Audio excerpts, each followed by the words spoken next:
Chapter 1. Prologue.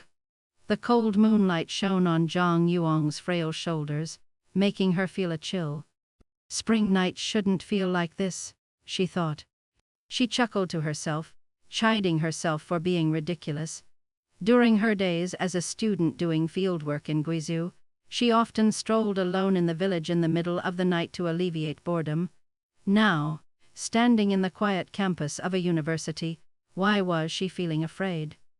Was it truly because of the place she was about to enter? The bright moonlight bathed the small two-story building not far from where she stood. It was a European-style building constructed in the 1930s, rumored to be the oldest structure in the medical university, now used as the anatomy laboratory. The only entrance was on the north side, a rather thick archway resembling a grotto. Its roof was the overhanging balcony of the second floor. Looking at it now, the gray wall of the entrance appeared pale white under the moonlight, and the shadows of the arch and balcony were cast onto the ground, making the inside of the archway unusually dark, as if it contained something terrifying. If she didn't have the anatomy midterm exam tomorrow, she wouldn't have to enter the building alone in the middle of the night, a place filled with all kinds of corpses and limbs of varying lengths, reeking of formaldehyde. Yuang was among the last group of worker-peasant-soldier students admitted to the university. After enduring years of torment and anxious waiting during her 7 years of fieldwork, her dream had finally come true. However, with the passing of time, she was now 26 years old, her fundamental knowledge was lacking, and no matter how hard she tried, she couldn't match the memory and agility of the 17 to 18-year-old students. But Hong had a strong personality. She always wanted to excel in her studies. Therefore, her visit to the anatomy lab tonight wasn't a last-minute cramming session, but a desire to enhance her existing knowledge, to clarify every last detail that was still unclear to her. The key to anatomy was diligently studying the actual specimens to gain a multidimensional and concrete understanding, making the anatomy lab the ideal place to review. In Jiangjing's second medical university, there had long been a strange and mysterious tale circulating about the anatomy lab. It often happened late at night. The main character might be a freak who liked to eat corpses, or an evil ghost, or a resentful wandering spirit. The victims were always innocent medical students. For medical students, after the end of self-study at 11 o'clock every night, this place became a forbidden zone. Tonight, Yuang had studied with her classmates here, then turned off the lights before the bell rang, and they went back to the dormitory together. But even after arriving back to the dorm, Yuang couldn't stop tossing and turning. She felt like her review hadn't been thorough enough, so she came back here. Lost in thought, she found herself standing in front of the archway. Could the rumors of ghosts and monsters be true? Her heart began to beat faster. Of course, they weren't true. She had experienced so many ups and downs during her student fieldwork days. Of course she wasn't like the young students who gullibly believed these horrific stories. Perhaps medical students created these stories to amuse themselves because they had too much homework. But why did she suddenly feel a shiver? Her heart beat faster and faster. She could hear it clearly. To calm herself down, Hong had to gently close her eyes and silently recite the rhyme about the structure of the heart and the direction of blood flow that she had created for herself. Up to the atria, down to the ventricles, left is the mitral valve, right is the tricuspid valve, pulmonary veins to the right atrium, left ventricle to the main artery, veins into the right atrium, left ventricle to the pulmonary artery. She seemed to see the blood flowing strongly in her heart, surging and flowing, constantly flowing back and forth between the atria and ventricles. Nevertheless, she stepped over the rather high concrete threshold to enter the anatomy lab. This threshold, which was a meter high, was also a topic often discussed by students of all years. It was said that many years ago, a large tank full of formaldehyde in the anatomy lab had burst and flooded half of the campus, filled with the pungent smell of formaldehyde. To prevent the recurrence of a similar polluting accident, the school built this doorway high, as a formaldehyde dam. But there was also another saying, a popular folk explanation. A 1-meter-high threshold could trap ghosts in the house and prevent the corpses from jumping out. After the threshold were 5 rather high steps, then the wooden door.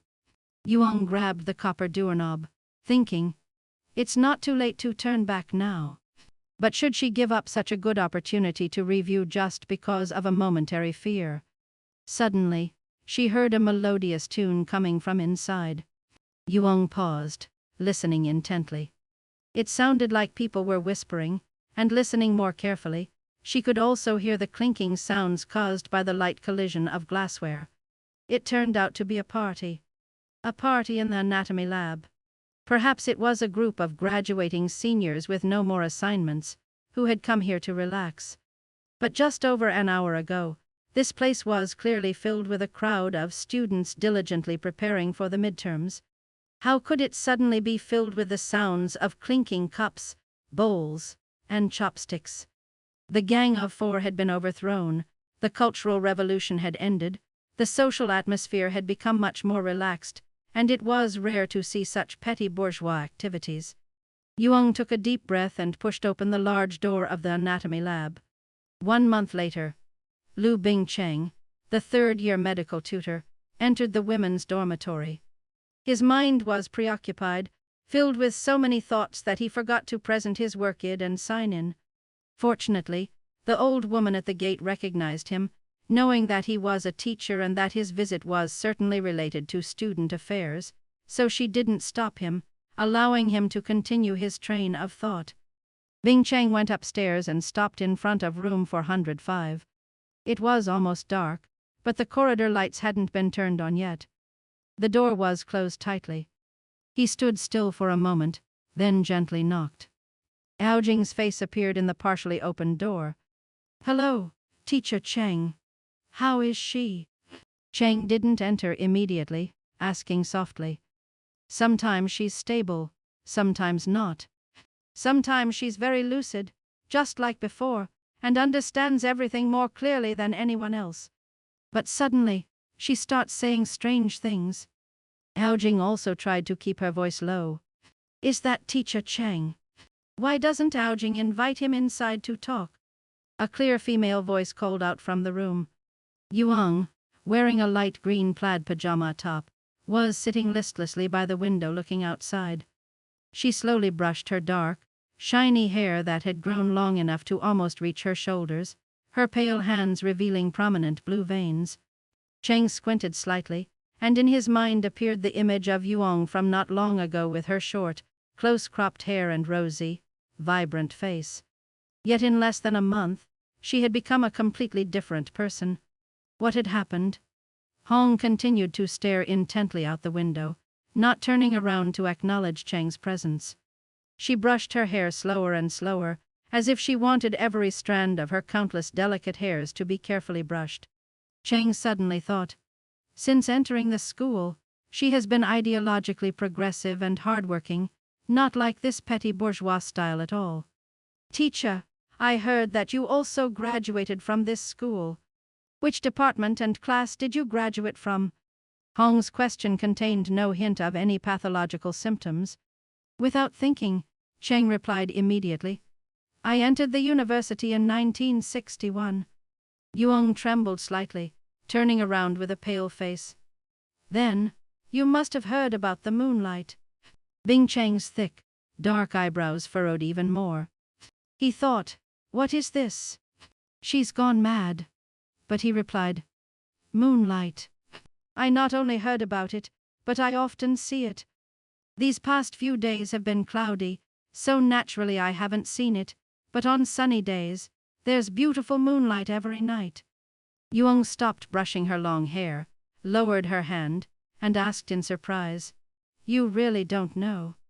I thought all the students from that time had heard about the Moonlight. Teacher Cheng, what was student life like back then? I'm very curious, and it would be great if I could experience a little of it. She's gone mad. She's gone mad. Cheng felt heavy in his heart, feeling like he had lost this student. His gaze suddenly stopped at Hong's hand holding the hairbrush, a brush with many rows of teeth, a brush that could both brush hair and be used as a hair accessory. Most eye-catching were the dozens of gems embedded on the back of the brush, some jet black, some blood red. In the slightly dark room, the white light still caused it to reflect countless dazzling rays. Yu Jing, standing beside them, saw that Bing Cheng seemed a little unusual, and thought, well, Teacher Cheng couldn't have expected that Yuong would use such a valuable comb. I was surprised too when I saw it for the first time last week. Your comb. Cheng suddenly didn't know what to say. It's beautiful, isn't it? The colorful rays interwoven from the red and black gemstones make me often look at it for a long time, and for some reason, the more I look, the more my heart trembles. It's indeed a valuable thing, but it's not enough to be considered degenerate in my lifestyle, is it? Yuang looked directly into Bing Cheng's eyes. It's okay, you rest, don't think too much, Cheng said quickly and left. Yu Jing followed him out, silently seeing Bing Cheng to the top of the stairs. Cheng suddenly said, please help Yuang change her clothes and wash up. This morning, the expert panel decided that she needs to receive proper treatment. She needs to be hospitalized. I absolutely didn't want this, but the pressure from the Student Affairs Office is too great. I can only obey, and I've already called Hong's family. If they have no other opinions, then Hong will start hospitalization. Yu Jing's eyes widened immediately. Hospitalized in a mental hospital. That's terrible. Is there no other way than this? It's all for her own good. Cheng sighed. Teacher Cheng, why did you bring me here?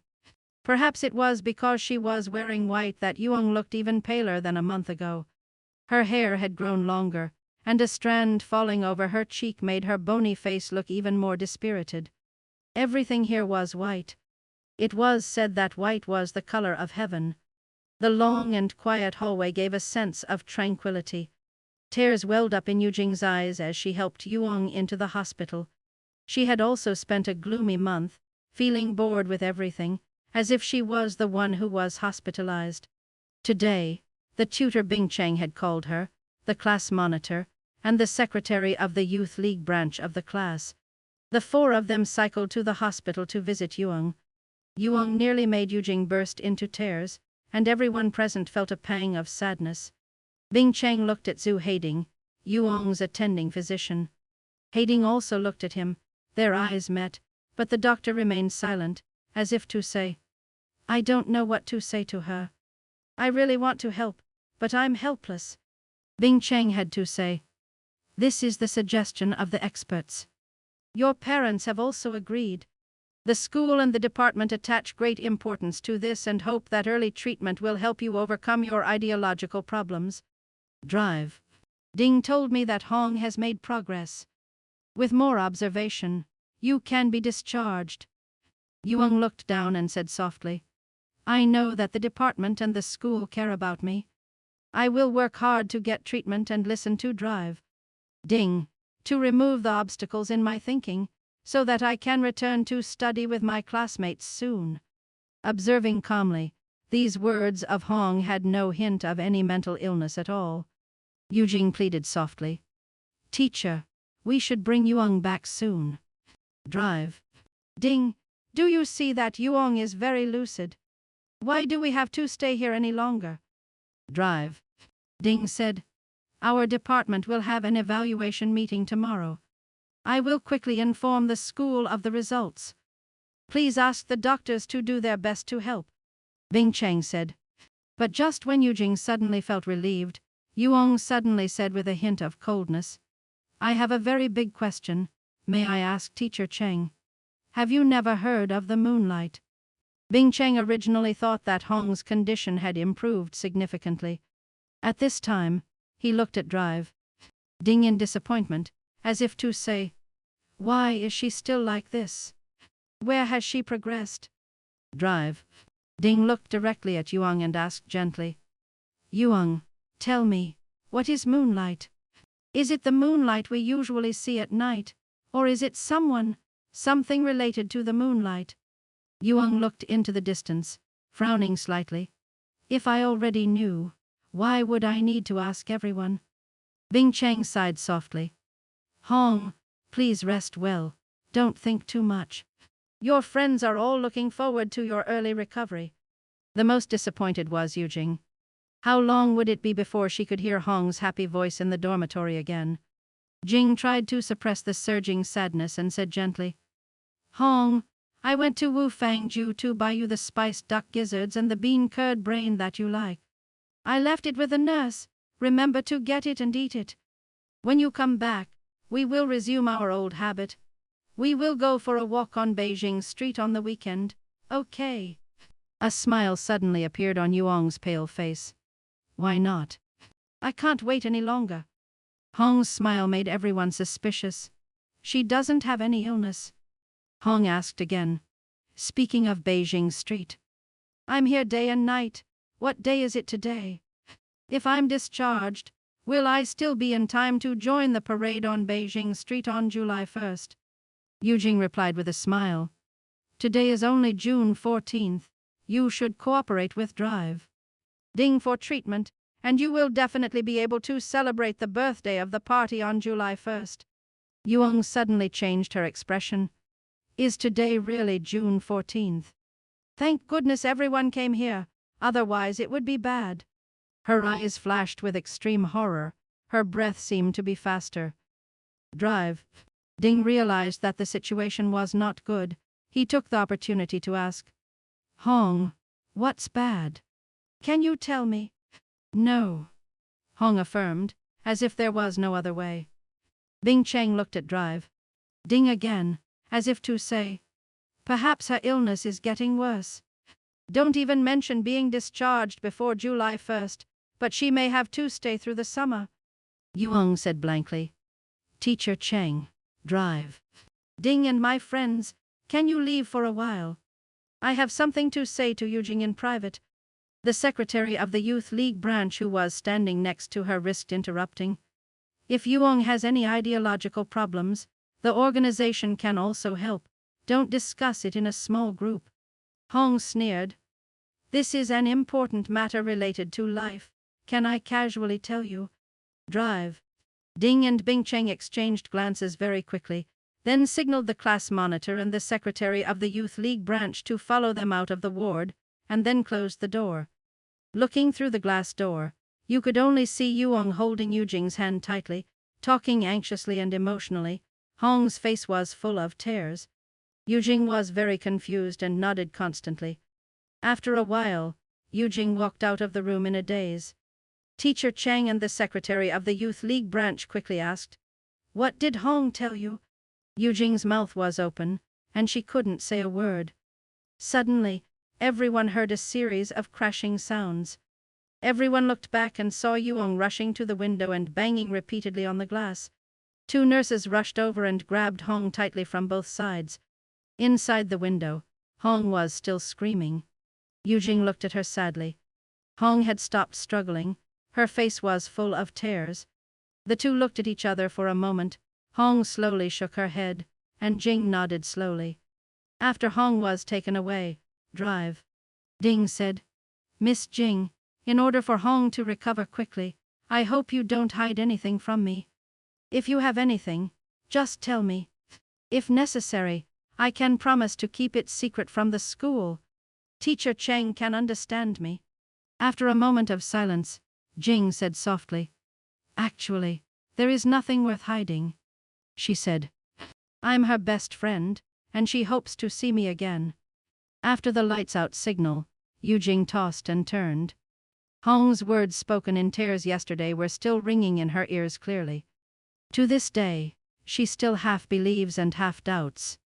Tomorrow, the troika of the mental hospital, the party committee of the department, and the student union will hold a hearing on me, but I swore to Yuong that I would never reveal the matter to a third party. Was I too naive? Should I have been a little more flexible and not taken the oath so seriously? Outside the window, the moonlight was as white as snow. Yujing couldn't sleep. Her mind was even more confused at this time. What exactly is the moonlight that Yuong talked about? The moonlight outside is so beautiful. Why did it turn the open-minded and lively Yuong into such a person? Ringing, ringing, ringing. The alarm clock placed on the head of the bed suddenly rang. Yujing was shocked and pressed the light button. The hands of the clock were pointing to exactly 12 o'clock. She felt a chill in her heart. Why is this happening? Have I ever set an alarm clock at midnight? Despair slowly spread through her. Could it be? Could it be that what Yuong said was true? A gust of wind suddenly blew in, and the dormitory window that was still open creaked.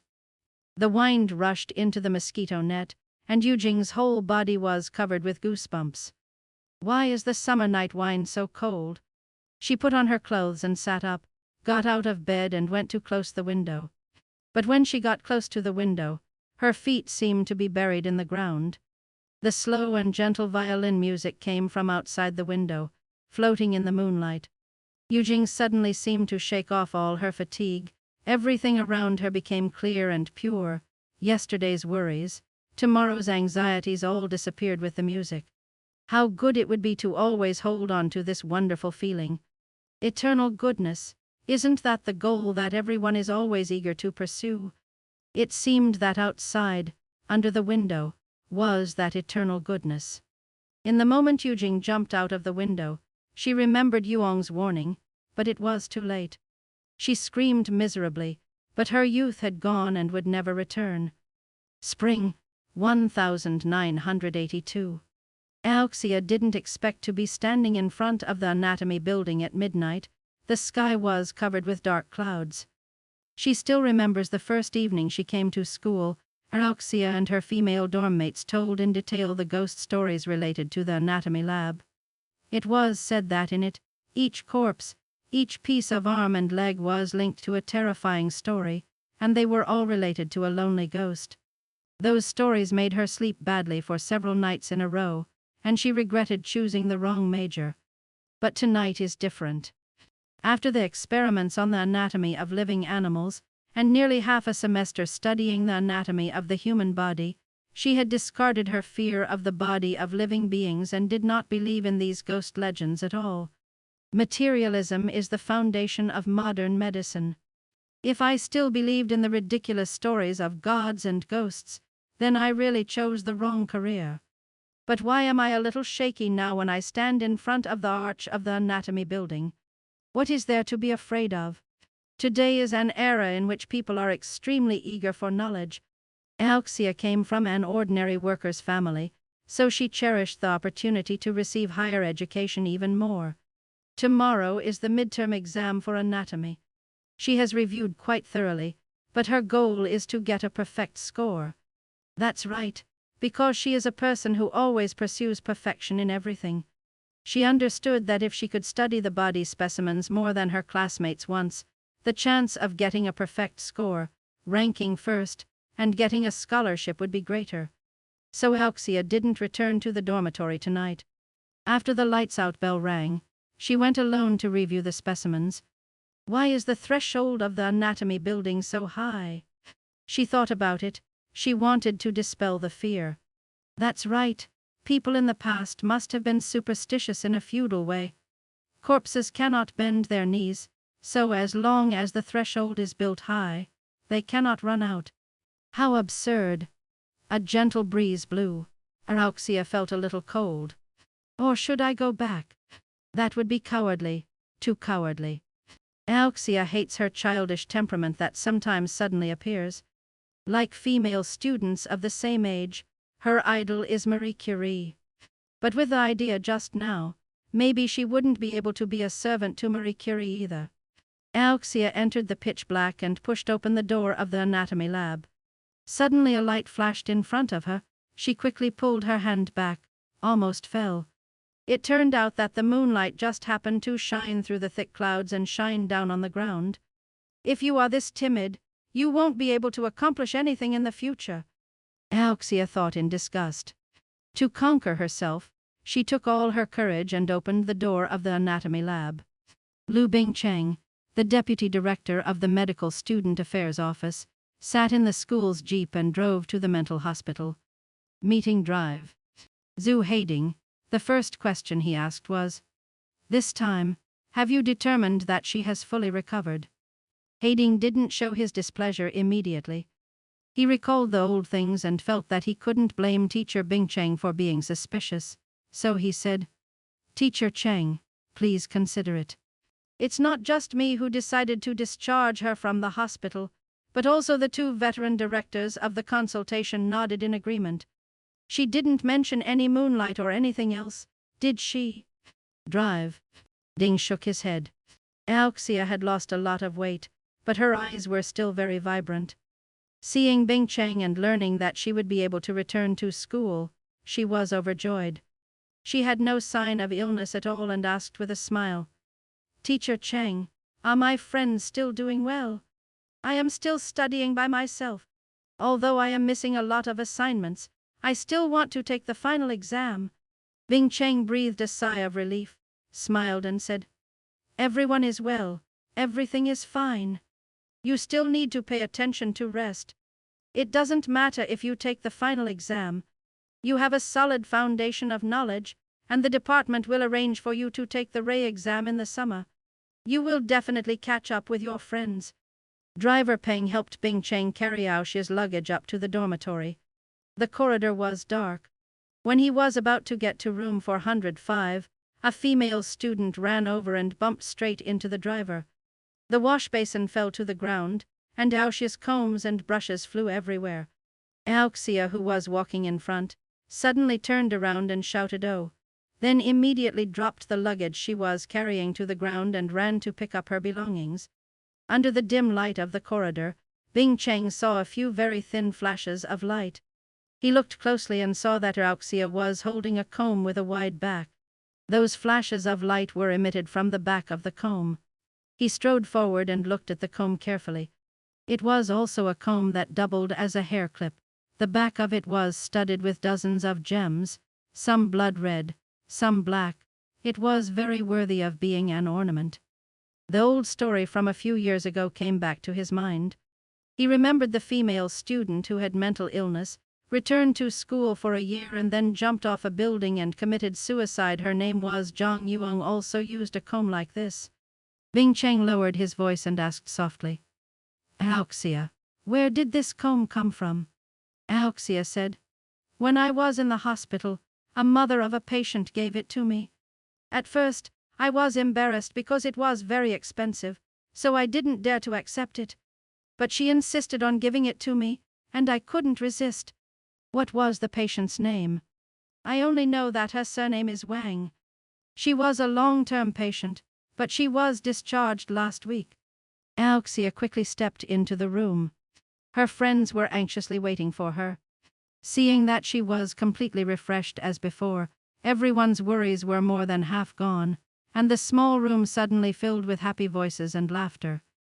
Sitting in the car and driving back, Peng couldn't help but ask Bing Cheng, "Teacher Cheng, the brothers in the security room still mention the 405 murder case. Is it the room 405 in that dormitory?" The 405 murder case was indeed a scary detective film that everyone knew at that time. Bing Cheng said indifferently, "They are all talking nonsense. It is true that there have been a few deaths in the dormitory, but they were all suicides. It was due to too much pressure in study near the end of the semester."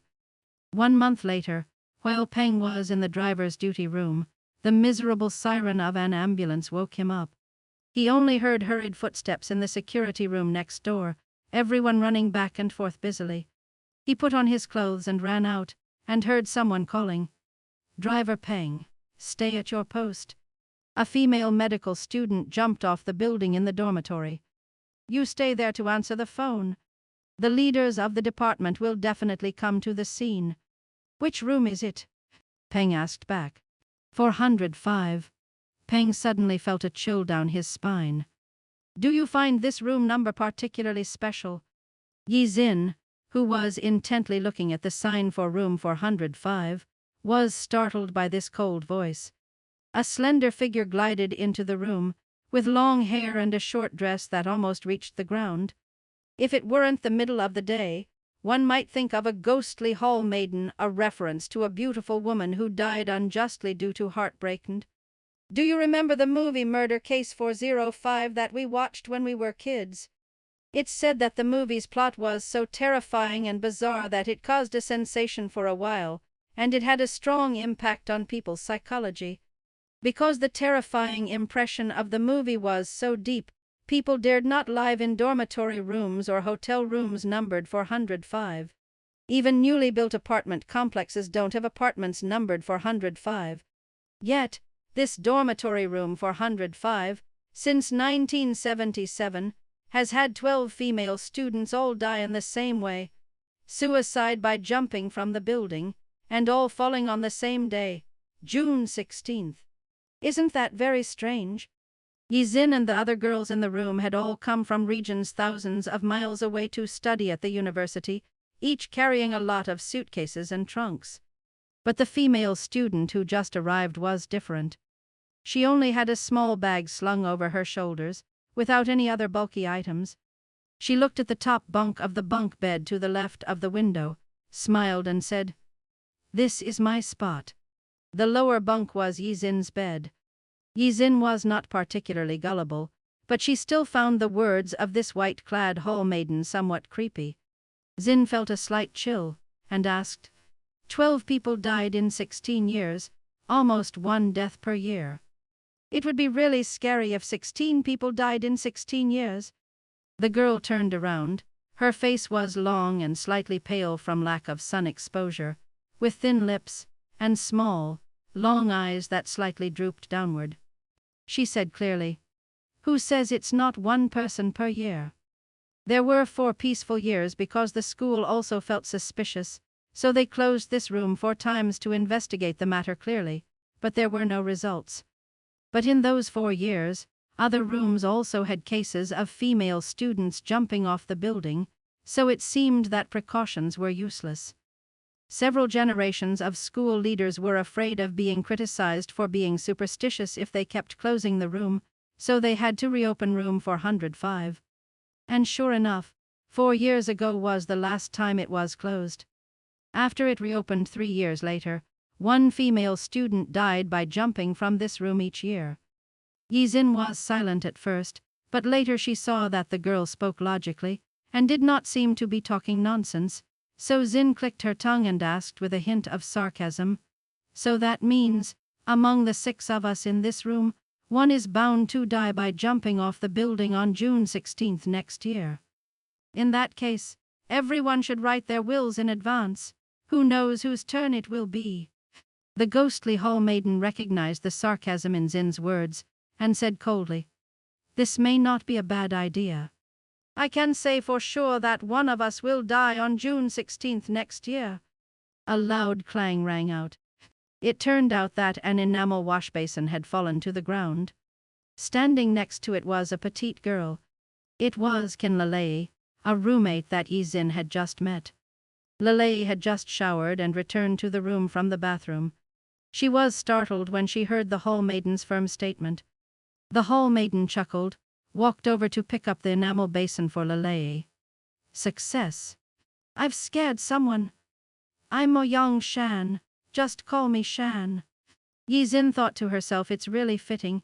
If there was a boyfriend above like Ning Kaiken, it would be even more like an ancient story. Zin intended to smile, but she felt it was impolite, but she couldn't help but feel the corners of her mouth twitching. But Shan still noticed this. "Let me guess. You must be Zin." Shan didn't seem to be thinking. Her eyes stared at Zin, which made Zin a little embarrassed, so she looked away and asked, "How do you know?" Shan couldn't hide her smug look, and said with a smile, "First of all, the list of students in the room can be found at the new student reception office, so Yizin's great name must be there. I have never met Yizin, but I have heard that Zin is an excellent student cadre, a famous artistic backbone of the province. And because she has undergone lecture training and has a steady demeanor, she has guided the programs of provincial-level artistic activities many times. Today I saw you speaking Wunongruan dialect with the friends from Jiangnan, and then speaking very standard Mandarin. You dress simply, and you are determined not to believe the ghost stories I told. You have the qualities of a student cadre, which is very consistent with my image of Yizin. In addition, You also have a bright and beautiful face. If it is said that our name matches the person, then I guess I must be right."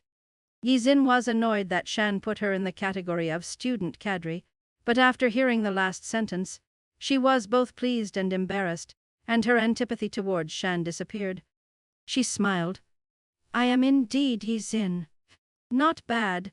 I don't see you as a young Shan anymore, but as a freak." Shan also smiled happily. "Don't praise me so much. It's just the hard work of studying Agatha." "Who is Agatha?" Lele asked, standing next to her. "Agatha Christie is a famous British writer of detective stories." Shan replied, "I have her complete works in English. You guys should study hard. It not only makes the extracurricular activities of bookworms like us more diverse, but it can also help our profession as doctors in the future. You should know. Doctors examining patients and detectives solving cases have the same purpose. Both need to use logic." Lele was still in shock. She asked cautiously, "But what you just said about June 16th, is it true? Why did you talk as if you saw it with your own eyes?" "My mother is an alumna of this school, and she is a doctor at the No. 2 hospital affiliated to our school. She knows all kinds of stories here.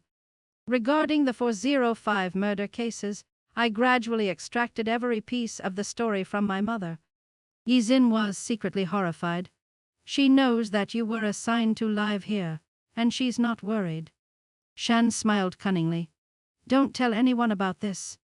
It's true that my mother was afraid that I would be assigned to room 405. Yesterday, when she brought me to school, she saw that my room was 403, and my mother was relieved and left. As soon as my mother left, I rushed to switch places with Yang Yan, who was assigned to live in this room. I just finished telling the story, and Yan was so scared that she agreed to switch rooms immediately." Lele exclaimed, "Can anyone switch rooms for me? I also want to leave this room 405. Yizin looked at a young Shan again with a very surprised look. Shan smiled calmly. "My dear Lele, please accept it. You should be bolder.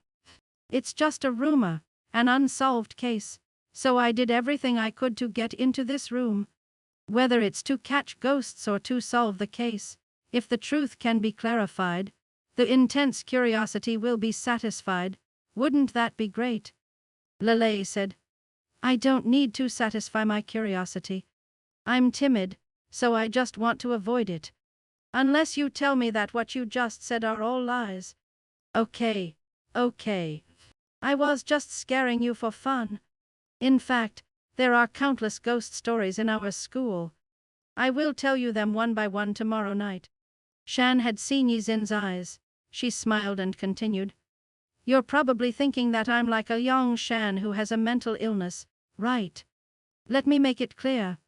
I have been fascinated by stories of gods and ghosts since I was a child.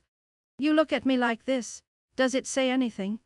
Yizin boldly observed Shan carefully again, smiling. "What do you look like?" "Slender eyebrows, long eyes, a thin nose, a small mouth." "Very pretty," Shan said. "What are you pretending for?" "I always feel that I am very suitable to play the role of ghostly hall maiden. It's all my mother's fault. When she was pregnant with me, it was a very intense period of the Cultural Revolution.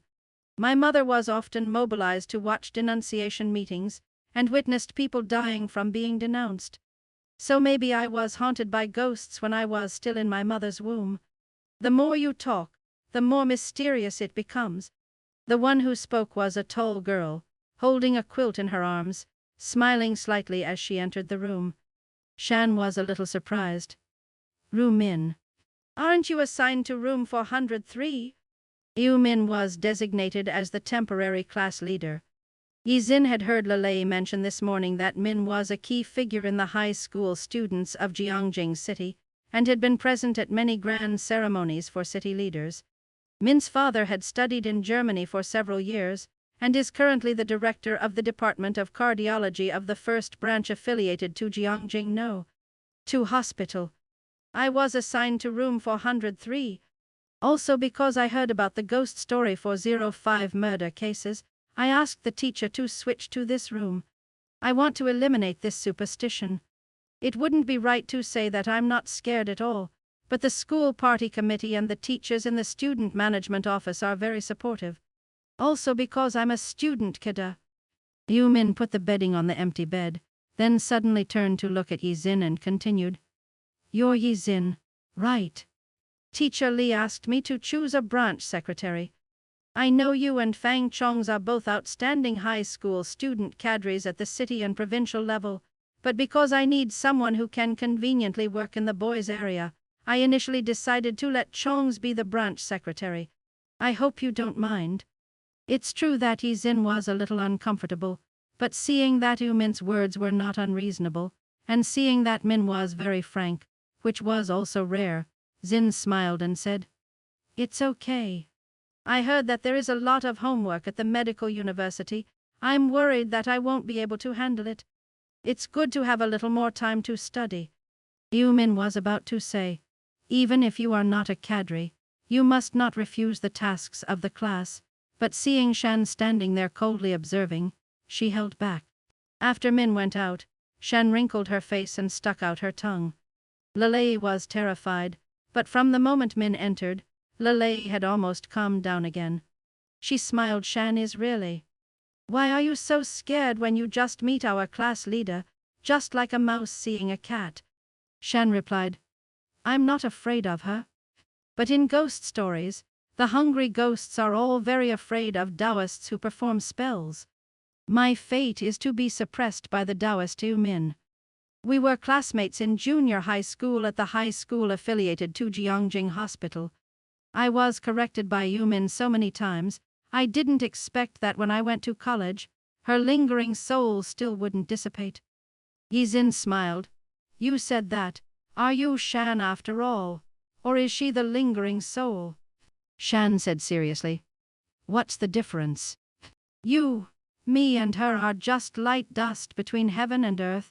It disappears as soon as the wind blows.